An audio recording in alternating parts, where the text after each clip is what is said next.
राजा परीक्षित जब चक्रवर्ती राजा बन गए, चारों दिशाओं का राज्य इनके पास था, एक बार जंगल में गए जब अश्व पर बैठ करके, तो एक गाय वो एक बैल को देख करके रो रही है।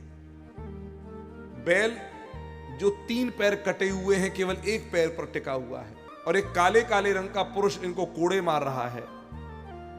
ये बैल कोई और नहीं, धर्म ही बैल है, गाय पृथ्वी है, काले रंग का पुरुष जो कोड़े मार रहा है वो कलयुग है। कलयुग धर्म को पीड़ित करता है तो धरती रोती है। जब जब होय धर्म के ग्लानि, परम सभीत धरा अकुलानी। राजा परीक्षित ने तुरंत सावधान किया, कौन है? लेकिन कृष्ण का है, तेरा परिचय दे। बोले महाराज मेरा नाम कलयुग है। राजा परीक्षित ने कहा, मेरे राज्य में कलयुग का प्रवेश? तुरंत मेरे राज्य को छोड़कर चले जाओ। कलयुग ने कहा, आप रिटर्न होने को कह रहे हो और मैं कहता हूं इट्स माय टर्न, ये मेरा टर्न है। सतयुग, त्रेता, द्वापर, फिर कलयुग आता है और आप रिटर्न होने को कहते हो, ये पॉसिबल नहीं है, संभव नहीं है। तब राजा परीक्षित ने धनुष पर बाण लगाया, कलयुग को मारने के लिए उद्यत हुए। 10 दिशाओं में कलयुग भागा है, आज कौन रक्षा करे? तब शरणागत होकर राजा परीक्षित के चरणों में कलयुग गिर पड़ा। राजा परीक्षित की शरण ग्रहण करी। राजा परीक्षित से कहा, रहने के स्थान दे महाराज, चक्रवर्ती सम्राट, चारों दिशाओं में आपका राज्य है, कहां जाऊं?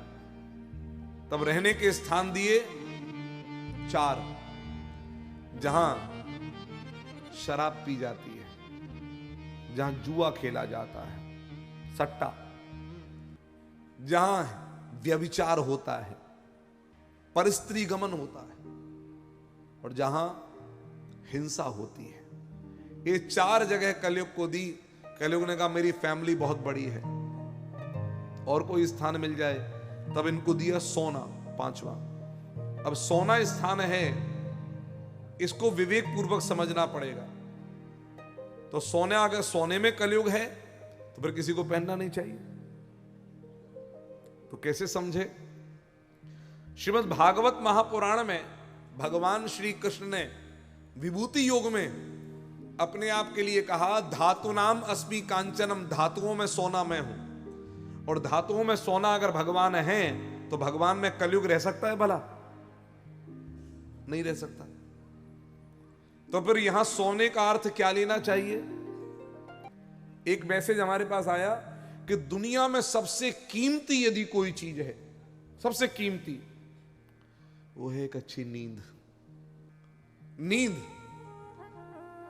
रात तो छोड़ो, कई लोग तो कुंभकर्ण की तरह दिन में भी पड़ जाने में कोई दुख नहीं मनाते। तो बोले सबसे बढ़िया चीज अगर कुछ है तो वो है नींद, बहुत कीमती चीज है। बोले कैसे कहते हो? बोले तभी तो इसको कहते हैं सोना। सोना ये नींद है सर। बोले क्या? बोले सोना, सोना चाहते हैं। धन्य है।